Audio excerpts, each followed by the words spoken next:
Vamos a abrir nossas Bíblias em Romanos capítulo 8.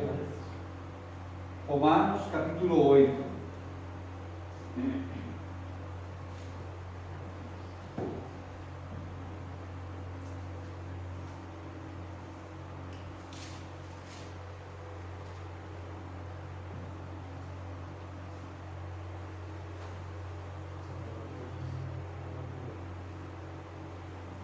Romanos, capítulo 8, vamos ler desde o versículo 28 até o versículo 39, assim. Romanos, capítulo 8, versículo 28 até o versículo 39. Diz assim a palavra do Senhor. Romanos 8, 28 até o 39. Sabemos que todas as coisas cooperam para o bem daqueles que amam a Deus, daqueles que são chamados segundo o seu propósito. Porquanto os que de antemão conheceu, também os predestinou para serem, conformes à imagem do seu Filho, a fim de que ele seja o primogênito entre muitos irmãos. E aos que predestinou, a esses também chamou, e aos que chamou, a esses também justificou, e aos que justificou, a esses também glorificou. Que diremos, pois, à vista dessas coisas? Se Deus é por nós, quem será contra nós? Aquele que não poupou seu próprio Filho, antes por todos nós o entregou, porventura não nos dará graciosamente com ele todas as coisas? Quem intentará acusação contra os eleitos de Deus? É Deus quem os justifica.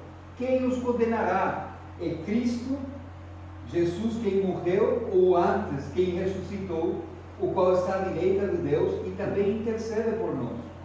Quem nos separará do amor de Cristo? Será tribulação, ou angústia, ou perseguição, ou fome, ou nudez, ou perigo, ou espada? Como está escrito: por amor de ti somos entregues à morte o dia todo, fomos considerados como ovelhas para o matadouro. Em todas estas coisas, porém, somos mais que vencedores por meio daquele que nos amou. Porque eu estou bem certo que nem a morte, nem a vida, nem os anjos, nem os principados, nem as coisas do presente, nem do porvir, nem os poderes, nem a altura, nem a profundidade, nem qualquer outra criatura poderá separar-nos do amor de Deus que está em Cristo Jesus, nosso Senhor. Senhor, abençoe a sua palavra. Vamos orar, irmãos. Deus, obrigado por o privilégio que nos dás de poder abrir a tua palavra e o privilégio que nos dás de poder estudá-la, Senhor. Nós pedimos agora a tua direção, pedimos, Senhor, que o teu Espírito Santo nos ilumine nossas mentes, fale a nossos corações, Deus. Senhor, que cada um de nós possa ouvir-te, possa ouvir aquilo que tu nos queres ensinar. E o mais importante é que cada um de nós possa responder aquilo que a tua palavra nos está a mostrar, Senhor. Deus, livra-nos do erro, livra-nos, Senhor, de desviar-nos do ensino daquilo que tua palavra está a nos mostrar, a nos ensinar. E, Senhor, ajuda-nos uma vez mais. Queremos ser servos fiéis, queremos, Senhor, usar e estudar a tua palavra de uma maneira correta. Oramos aqui e damos graças, em nome de Jesus. Amém e amém. Nós estamos em uma parte de Romanos, no capítulo 8. Dá para ouvir ali? Sim? Ok. Onde o apóstolo Paulo está a chegar ao clímax, sim, ao cume, uma palavra estranha para mim, sim, da montanha da exposição que ele está a fazer no capítulo 8 de Romanos. O que ele falou durante todo esse tempo, irmãos, foi justamente encerrar a apresentação que ele estava a fazer desde o capítulo 5, que os irmãos, muitos irmãos já se deram a ler.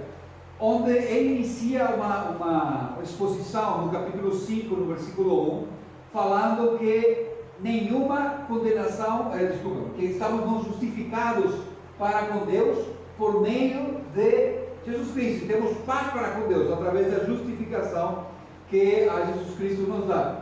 Então ele vai elaborando o que significa isso na prática. Sim, como que eu posso entender? Então ele nos vai falar da união que nós temos em Cristo, ou seja, aqueles que recebem a Cristo como seu Senhor e Salvador pessoal, se unem a Cristo, sim? E são um. Então quando Cristo morre, eles também morrem, e é aquilo que nós representamos no batismo, não é? Quando uma pessoa entra na água, está a falar que eu também, quando Cristo morreu, eu morri com ele, e quando a pessoa sai, está a falar agora, a partir desse momento eu sou uma nova pessoa, não o momento do batismo, mas antes do batismo. E isso aconteceu quando eu conheci a Cristo, quando Cristo transformou a minha vida. O apóstolo Paulo vai continuar falando depois sobre as lutas que há na vida. No capítulo 7 é um capítulo muito interessante, porque o apóstolo Paulo fala das lutas que ele próprio estava a enfrentar, não é? Ele queria seguir a Cristo, ele quer fazer as coisas boas, mas acaba fazendo aquilo que ele sabe que não tem que fazer. Então está naquela luta constante: o que vai acontecer de mim? E ele fala: graças a Deus por Jesus Cristo. E ali é onde inicia o capítulo 8, e no versículo 1 o apóstolo Paulo diz: nenhuma condenação há para aquele que está em Cristo Jesus. Sim? E durante todo o capítulo 8 ele vai repetir essa expressão, mas em diferentes maneiras. Sim? Há só dois tipos de pessoas no mundo. Há só dois tipos de pessoas. Uma é aquela que está em Cristo, e outra é aquela que está sem Cristo. Sim. Falado de outra maneira, nós podemos dizer aqueles que vão estar com Deus e aqueles que vão estar na condenação eterna. Não há outra opção. Sim. Não há outra opção. Como que eu sei que eu formo parte do povo de Deus? O apóstolo Paulo fala isso. É através da presença do Espírito Santo na minha vida. Sim. Quem tem o Espírito é de Cristo. Quem não tem o Espírito não é de Cristo. Simples. Não há como sair de tudo isso. Então, o apóstolo Paulo vai construindo o seu argumento e ele vai apresentando: Deus está a fazer tudo isso e Deus providencia tudo para a nossa salvação. E ali chega o versículo 28, sim, onde ele vai falar que todas as coisas, esse é um versículo tão conhecido, sabemos que todas as coisas cooperam para o bem daqueles que amam a Deus, daqueles que são chamados segundo o seu propósito. E gostamos desse verso porque nós usamos isso em todo momento, não é? Perdemos o trabalho e nos falamos: todas as coisas ajudam ao bem, mas a ideia é pensando que o próximo vai ser um trabalho melhor. Mas não é isso que está a falar o versículo. O versículo está a falar que Deus usa até essas experiências para o nosso bem. Sim? Talvez Deus está querendo nos ensinar alguma coisa através desse período de crise. Talvez Deus está querendo mostrar-nos que há áreas nas nossas vidas onde nós precisamos o controle de Cristo, que Cristo seja mais presente. Então tudo isso é usado por Deus para nosso bem. Mas de novo, para o bem de quem? Ele vai falar: daqueles que amam a Deus. Sim. Claro, nós perguntamos a qualquer um na rua se ele ama a Deus, e a maioria vai responder sim. Sim, claro, porque amar, lamentavelmente a palavra amar é uma palavra que nós deixamos muito superficial. Sim.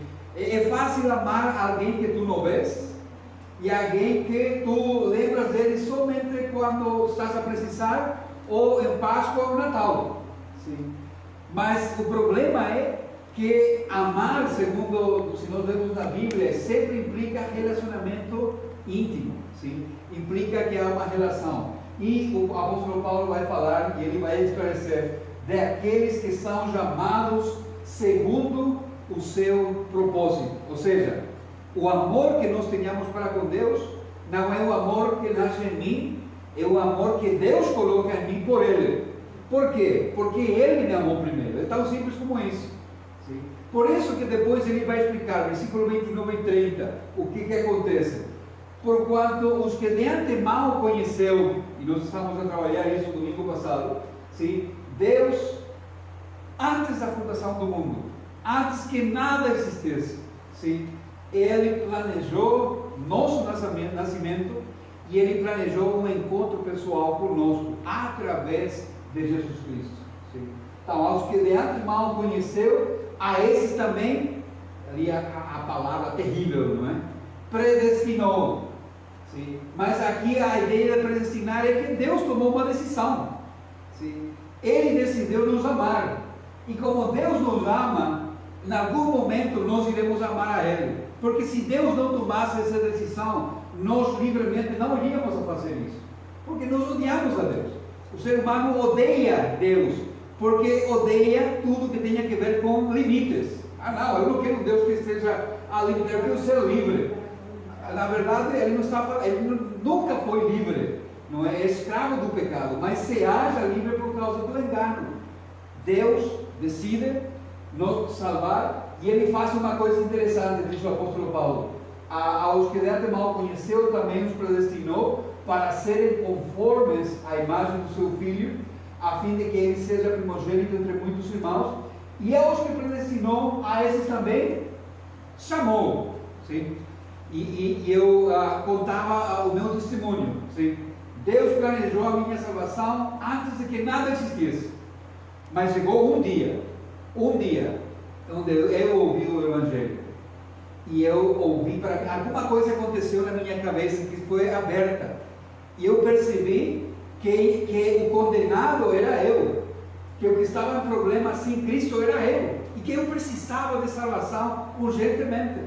Sim, eu tinha 9 anos, era novinho, mas eu cresci na escola dominical, eu ouvia isso todos os domingos. Por que antes isso não fez nada em mim? Somente Deus sabe. Mas naquele dia, naquele momento específico, eu tive um encontro pessoal com Cristo, sim, que marcou um antes e um depois. Aos que predestinou, a esses também chamou. Sim. E aos que chamou, Deus faz uma coisa interessante. Fala, justificou. Por quê? Porque eu tenho um problema com Deus. Eu tenho uma dívida com Deus. A minha dívida com Deus se chama pecado. Todas as vezes que nós pecamos, nós estamos a ofender a Deus. Estamos a trair a Deus. Sim? E Deus não vai deixar isso sem castigo. Sim? O que é o problema? Jamais eu poderia pagar a Deus os meus pecados. Jamais, não há maneira. Então, Ele cobra a minha dívida, mas não de mim. Ele cobra de quem? Do seu Filho. Então, quando Jesus morre na cruz, Ele carrega toda a minha dívida sobre Jesus Cristo. Sim? A dívida passada, dívida presente e dívida futura. Tudo isso é carregado em Cristo. E Cristo morre pagando o meu pecado. Mas não somente isso. Cristo era perfeito, Ele era justo. Sim? Então, a sua justiça é colocada na minha conta. Então, quando Deus olha para a minha conta, o que Ele vê ali? Saldo zero. Sim? Porque a justiça de Cristo foi carregada na minha conta e o meu pecado foi carregado na sua conta e Ele pagou por isso. Então, aqueles que chamou também justificou, e aos que justificou, Ele também glorificou. Glorificação é aquilo que vai acontecer quando nós morramos, não é? E vamos para o céu e vamos ser libertados da presença do pecado em nossas vidas. Mas isso, em parte, já está acontecendo agora. Por quê? Porque todos os dias nós lutamos contra o pecado. E todos os dias Deus está a trabalhar naqueles que são seus filhos, para que possamos nós vencer o pecado, ainda que o pecado já está vencido. Mas nós cada dia temos que lutar e batalhar com isso, e isso é parte da obra de Deus em nós. Então ali eu fiz tudo uma volta para tentar dar uma ideia de que estamos a falar.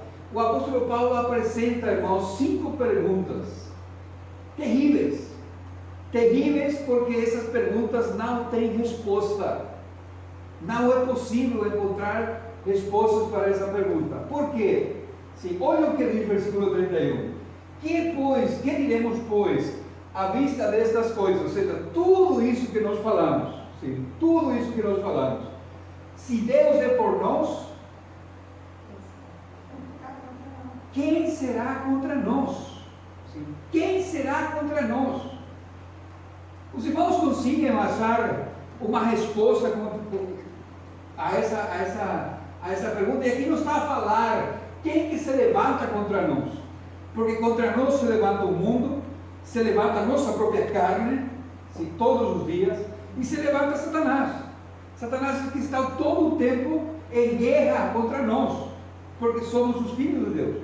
Mas não é isso que o apóstolo Paulo está perguntando. O que ele está a perguntar é, vendo que já Deus fez tudo, conheceu, predestinou, chamou, justificou e glorificou, sim? Será que alguma coisa pode mudar isso? Será que há algo que possa mudar a nossa situação perante Deus, sendo que Deus foi quem fez isso? E a resposta é: não há ninguém. Ninguém pode contra nós. Sim.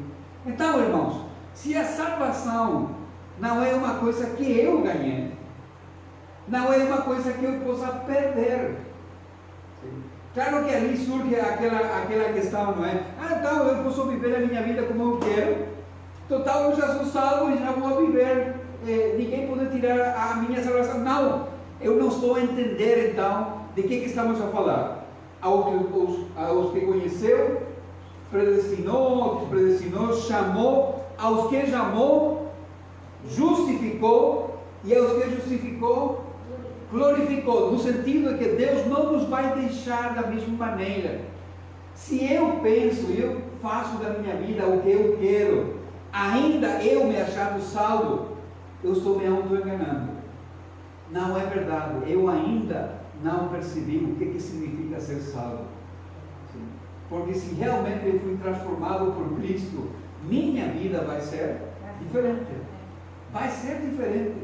Deus é por nós. E é muito interessante que aqui no capítulo 8, nós vemos que, olha ali no versículo 32, irmãos, diz: aquele que não poupou o seu próprio filho, antes por todos nós o entregou. Sim? Deus é por nós. Sim?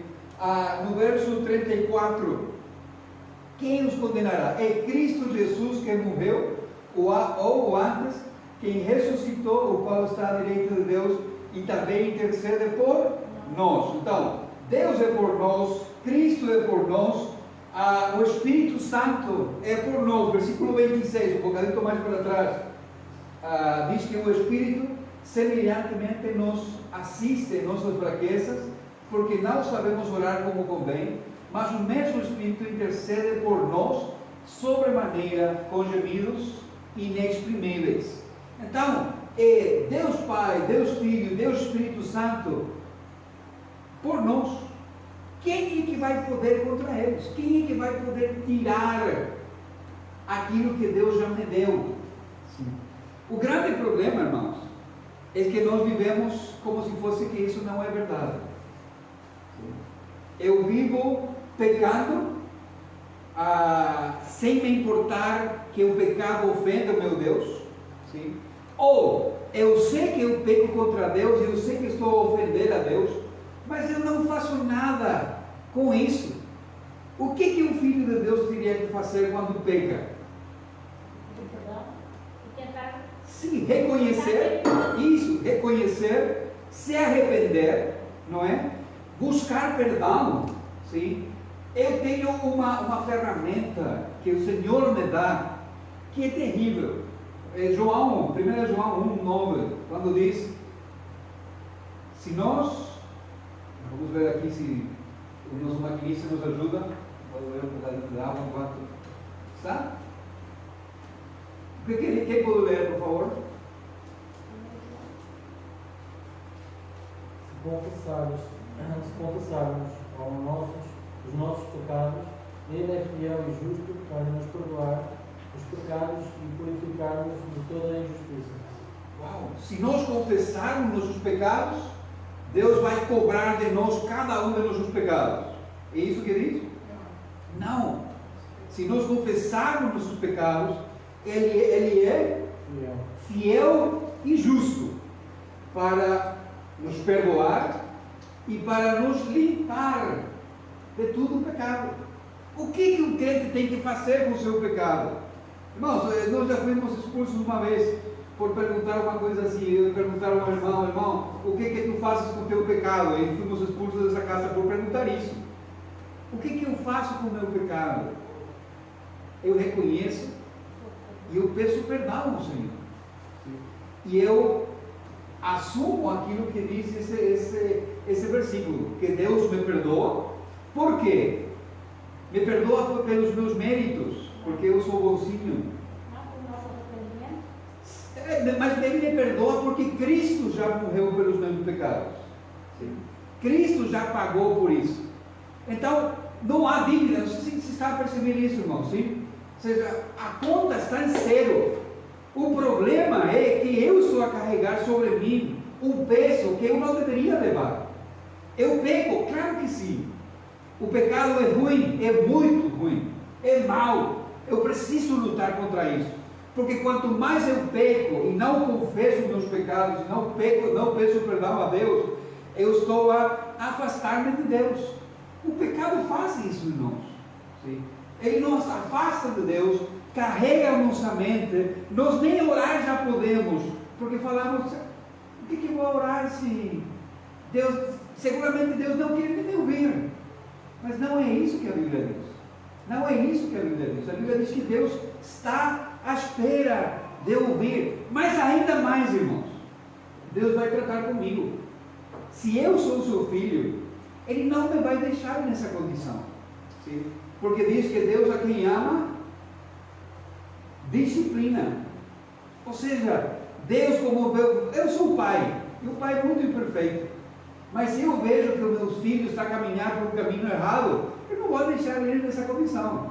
Eu vou fazer o que seja necessário, até usar a vara, para que ele volte ao caminho. Depois o preço está sendo transmitido. Né? Mas irmãos, o pai faz o que seja por ajudar o filho. Quanto mais o nosso Pai Celestial. Se Deus é por nós, quem contra nós? Número 1. Primeira pergunta. Segunda pergunta, nós já vimos ali no versículo 32. Aquele que não poupou seu próprio filho, antes por todos nós o entregou, porventura não nos dará graciosamente com ele todas as coisas? Uma pergunta. Será que os filhos de Deus irão passar por problemas? A resposta é sim. Nós iremos passar por problemas. Será que os filhos de Deus podem passar necessidade? A resposta é sim. Mas jamais o Filho de Deus vai ficar sem o cuidado de Deus. Porque Deus vai estar sempre no seu cuidado. Talvez eu não possa comer uma picanha, isso é muito brasileiro, né? Uma coisa mais portuguesa. Um bacalhau com nata todos os dias, sim? Mas eu tenho favas para comer, Deus precisa providenciar, sim? Mas aqui o conceito que eu gosto, irmãos, e nunca vou esquecer o meu sogro. Aquele dia que eu fui a pedir a mão da minha esposa. Eu já namorava com a filha dele 6 anos. E depois eu vou contar aos irmãos porque está no tempo. Sim, não é um bom exemplo. Mas 6 anos de namoro, nós não conhecíamos. Mas justamente eu conhecia o meu sogro. Então chegou o dia que eu tinha que pedir a mão da sua filha. Eu primeiro fui a dar um passeio pelo zoológico, falando com os animais, pedindo alguma sugestão, não é? Depois eu escolhi o caminho mais longo para chegar à casa do meu sogro. E quando eu cheguei lá, pronto, ele estava à minha espera. Eu falei, eu preciso falar com o Senhor. Ok, fala comigo. Não é? Ele pronto, o Senhor sabe que nós namoramos e que já levamos um tempo, então nós queremos, eu quero pedir a sua filha em casamento. E ali essa espera da resposta. E claro, a pergunta de tu, pai, o que é que tu ofereces? Eu era seminarista, quase não tinha recursos, então a única coisa que eu poderia oferecer é a minha palavra, que eu iria a cuidar da sua filha. Né? Quando eu falei isso, o meu sogro mudou a sua maneira de olhar para mim e falou: vai ser um prazer, um privilégio ter-te na nossa família. E ele, o que ele fez a seguir me deixou ainda mais espantado. Ele perguntou: o que precisas? Você já tem cama? Não, ainda não. Já tem cozinha? Não. Casa? Não. Ele não deu. Se já me deu o bem mais preciado que ele tinha, que era a filha, o que é as outras coisas? As outras coisas são coisas de muito menos valor. Se a filha, ele já estaria entregado. Passa isso para Deus.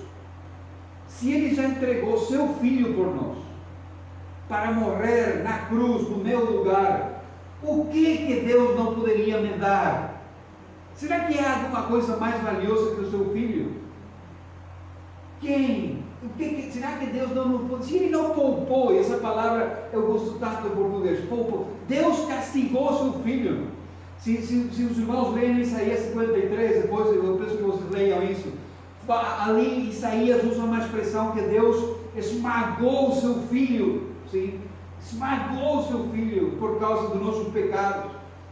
Mas se Deus já fez isso por nós, quanto mais Ele vai cuidar por nós? Mateus 25 fala do cuidado que Deus tem de nós. Se Ele cuida dos pássaros, se Ele cuida das plantas, uma das coisas que a Laura e eu gostamos muito aqui quando chegamos no norte de Portugal, foi que em primavera, até a erva do campo, essa erva que não presta, tem flores. Sim? Se até a erva Deus cuida, quanto mais Ele pode cuidar de nós? E quanto mais Ele pode providenciar aquilo que nós iremos precisar. Quem contra nós? Deus está conosco. Será que nos vai dar Deus graciosamente com Ele todas as coisas? Versículo 33. Quem intentará acusação contra os eleitos de Deus? É Deus que os justifica.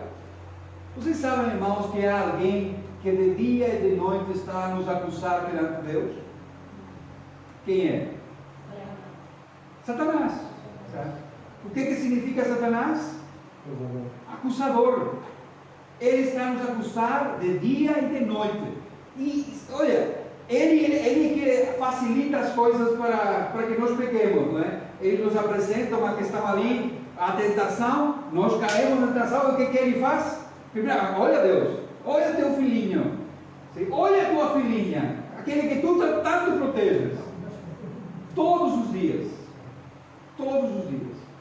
mas a questão é que para Deus, isso não faz sentido, no sentido de que Deus, eles já estão justificados para mim.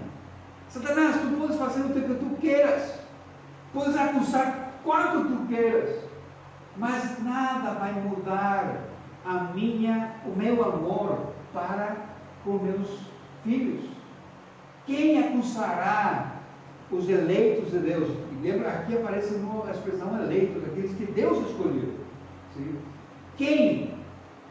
Qualquer um pode acusar, mas não tem base, não tem argumentação, porque é Deus quem os justifica, Deus que os declarou justos. Alguém pode ler, por favor, 2 Coríntios, capítulo 5, versículo 21. 2 Coríntios 5, 21. Aquele que não conheceu o pecado, o fez pecado por nós, para que nele fôssemos feitos justiça de Deus. Isso que estamos a falar, aquele intercâmbio.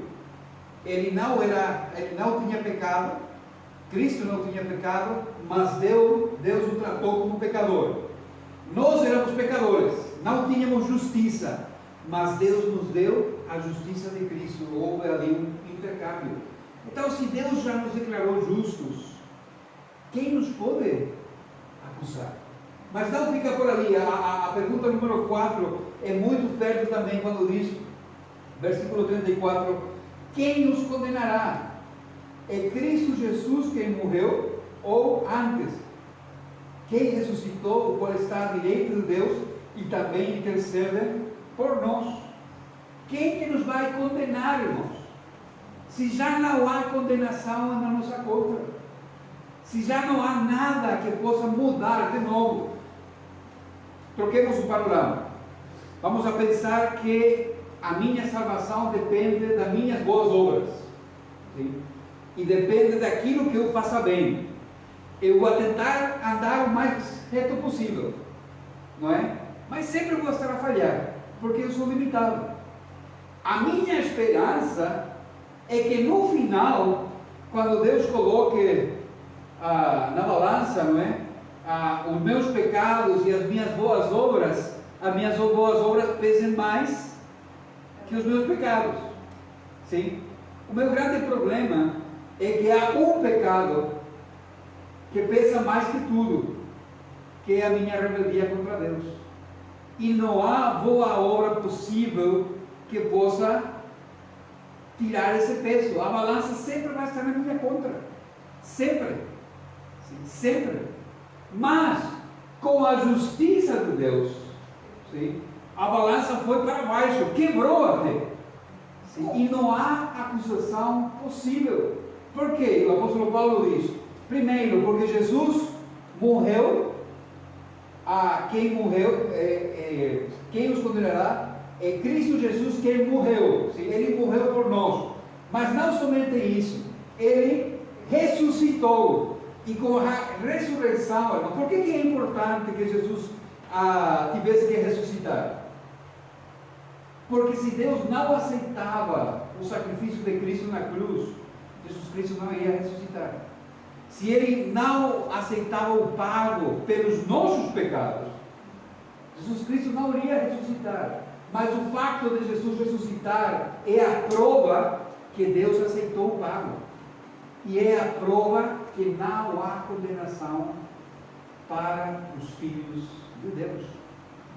Quem condenará é Cristo que morreu, ou antes, quem ressuscitou, não somente isso, o qual está à direita de Deus, sim? Ou seja, Jesus está sentado no trono, Ele está no governo, sim? E não somente isso, o que Ele faz ali?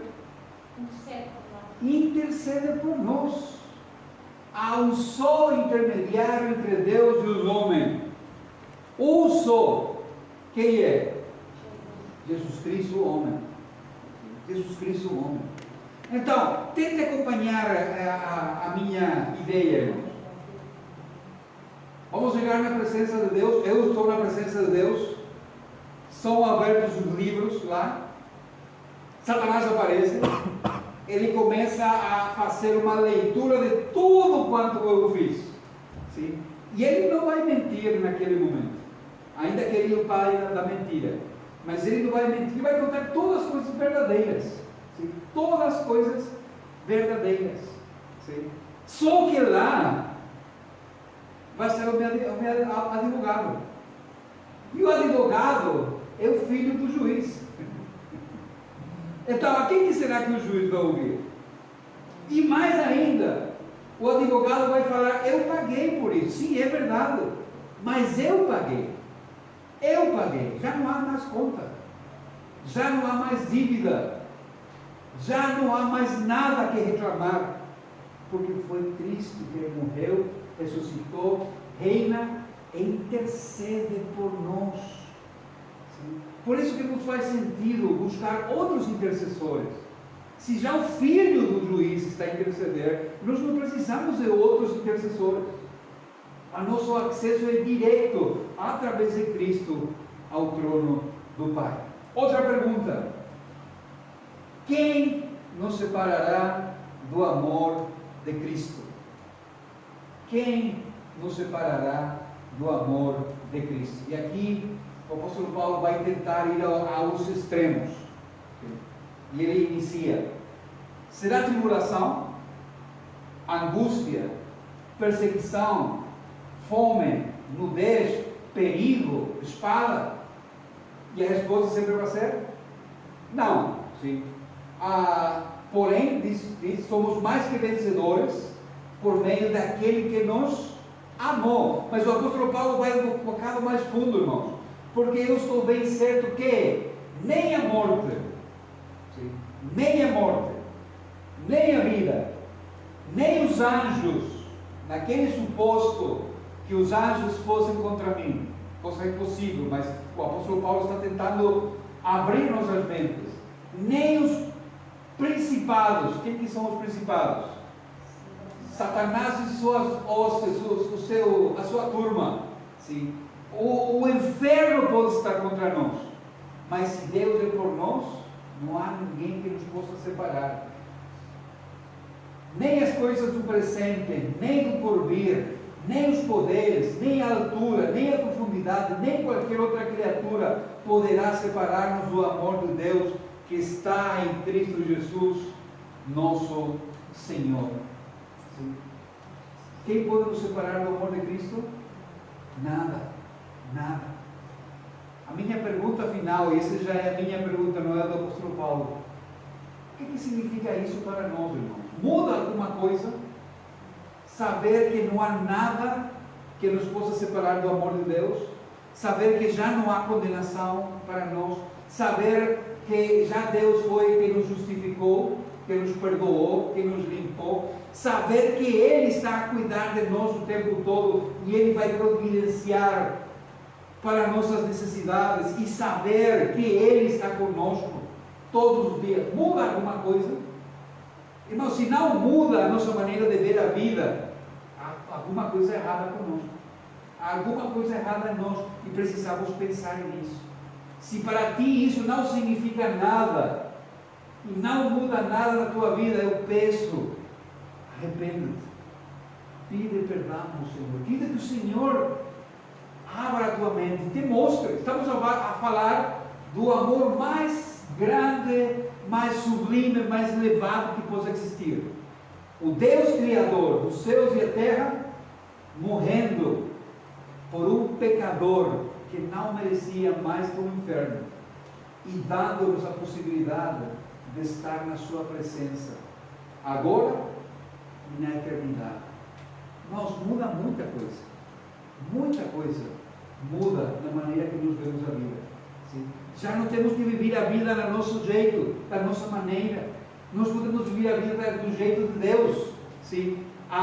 Os meus filhos, eu posso entregar nas mãos de Deus e descansar, que é Deus cuidando deles. Sim? E ainda, se ele se rebela contra Deus, vai ser uma responsabilidade deles, não porque eles não tivessem conhecido a Deus. O meu casamento, eu posso estar tranquilo, eu descanso na mão de Deus, porque eu sou pecador, a minha esposa é pecadora, os dois precisamos do perdão, e os dois buscamos o perdão de Deus sempre. E se nós buscamos o perdão de Deus, vai ser muito fácil buscar o perdão um do outro. E o nosso casamento não depende de nós, depende de Deus. E será que Deus vai desfazer alguma coisa que Ele ajudou? Por isso que a Bíblia é muito clara: ninguém separa o que Deus uniu. Alguém pode separar? Não, irmão. Ainda que o homem pretenda fazer. Então, essas são coisas que nós precisamos perceber. A coisa muda quando nós estamos no caminho de Deus. A coisa é diferente. E a minha vida tem que ser diferente. Sim? Do contrário, saber tudo isso é só acrescentar informação na cabeça. Mas se isso não transforma a nossa vida, isso depois vai ser usado na nossa conta. Então, a minha pergunta para ti hoje à tarde, vou encerrar porque já é muito comprido isso aqui. Tens a Cristo no teu coração? É Cristo o teu Senhor e Salvador pessoal? Se ainda tu não tens a certeza disso, eu peço que tu ores ao Senhor. Tu peças ao Senhor que Ele te ajude a entender o que significa isso. Sim? Nós também podemos ajudar, mas o mais importante é que tu possas orar ao Senhor e pedir direção, tu pedir que o Senhor te guie. Sim? Eres crente, sim? Mas a tua vida é porque é pior que aquela montanha russa, sim? Por vezes está acima, por vezes está embaixo. Faz parte da vida, ter problemas, sim, faz parte da vida, mas a maneira que nós encaramos os problemas tem que ser diferente. Por quê? Porque Deus é por nós. Porque Deus é por nós. E nós não podemos esquecer isso. Sim? Se Deus entregou seu Filho por nós, quanto mais Deus irá a cuidar das nossas vidas, cuidar de tudo quanto nós somos. Imagina, o apóstolo Paulo falando para uma igreja que ele não conhecia, sim? Desde, muito possivelmente, uma prisão, e ele estava passando mal, mas ele podia falar: nós somos mais que vencedores. Na língua grega original, a palavra é hipervencedores. Claro que colocar na Bíblia isso vai ficar mal, não é? Mas super vencedores. Os vingadores, irmãos, ficam muito longe de nós. Mas por quê? Porque nós somos os fortes? Não. Porque por aquele que nos amou, Cristo Jesus, e Ele faz toda a diferença. Vamos ficar em pé, vamos orar.